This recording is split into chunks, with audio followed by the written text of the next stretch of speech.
श्री शिवाय नमस्तुभ्यम। क्या आपके भी जीवन में ऐसा लग रहा है कि कर्जा बहुत बढ़ गया है, तकलीफ़ें भी ख़त्म नहीं हो रही, परिवार भी सही नहीं चल रहा है? तो यह प्रयास आपको ज़रूर करना चाहिए जो पंडित प्रदीप मिश्रा जी अपनी कथा में हम सभी को बता रहे हैं। आपको कम से कम हफ्ते में एक बार यह प्रयास अवश्य करना चाहिए। आपको करना यह है कि आपको एक लोटे में जल का पात्र लेना है। उसमें आपको उस जल के पात्र में आपको एक चावल का दाना डाल देना है, उसमें एक काली मिर्च डाल देनी है और फिर उस जल में थोड़ा सा चंदन का छींटा डाल देना है। फिर इस जल के पात्र को आपको शिव जी के मंदिर में ले जाकर शिव जी को समर्पित करना है। अब मैं आपको वो क्रम बताऊंगी कि किस क्रम में आपको जल शिव जी को अर्पित करना है। इसके लिए पहले सारे भगवान के स्थान को समझिए। जहाँ शिवलिंग रखा है वहाँ माँ पार्वती जी का स्थान है। जहाँ जलाधारी के बीच में से पानी बह रहा है वह अशोक सुंदरी जी का स्थान है। जहाँ शिवलिंग रखा हुआ है वह शिव जी का स्थान है।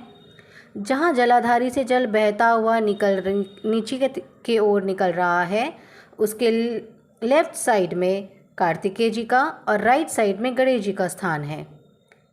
शंकर भगवान के ऊपर जो जल गिर रहा है वो शंकर भगवान की 5 लड़कियों का स्थान है।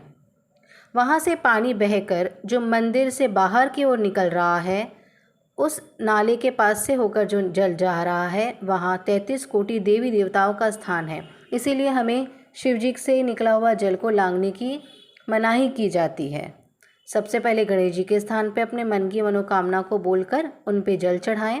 फिर लेफ्ट भाग पर रोग मुक्ति के लिए कार्तिकेय जी के स्थान पर जल चढ़ाएं।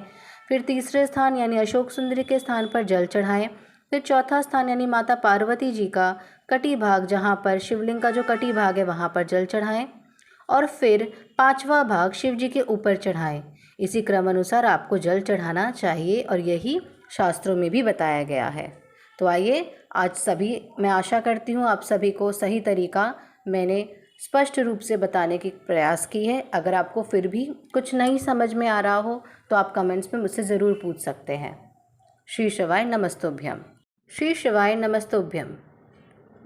क्या आपके भी जीवन में ऐसा लग रहा है